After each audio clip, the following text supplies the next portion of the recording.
కేసీఆర్ ప్రభుత్వంలోని భూబకాసురుల సంగతి త్వరలో తేలుస్తాం మంత్రి పొంగులేటి శ్రీనివాస్ రెడ్డి గారు.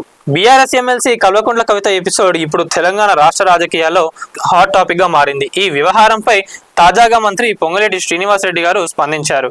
ఇవాళ శుక్రవారం గాంధీ భవన్ లో మీడియాతో మంత్రి పొంగులేటి చిట్చాట్ చేశారు. కవిత ఎపిసోడ్ టీ కప్పులో తుఫాన్ అని కొట్టిపారేశారు. ఒకరు ఆడమంటారు, మరొకరు ఆడతారని విమర్శించారు.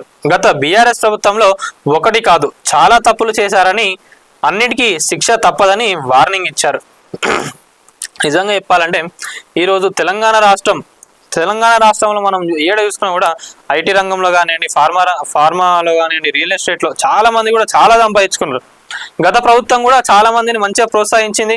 ఎవరైతే ఈ అక్రమాలు చేసి ల్యాండ్ కబ్జాలు చేసిండ్రో అమాయకుల దగ్గర నుంచి వెళ్ళి మంచిగా తక్కువ రేటుకి రాయించుకొని బిజినెస్లు చేసి అడ్డగోలుగా చెరువులు కానివ్వండి, కబ్జాలు చేసి పెద్ద పెద్ద బిల్డింగ్లు కట్టి చాలా మంది ఉన్నారు. అట్లా వాళ్ళందరి తాట తీస్తామని చెప్పి కూడా పొంగులేటి శ్రీనివాస్ రెడ్డి గారు చెప్పడం జరుగుతున్నది. వాటికి భయపడే కొంతమంది నాయకులు బీఆర్ఎస్ నుంచి వెళ్ళి కాంగ్రెస్ లో కూడా జంపారు.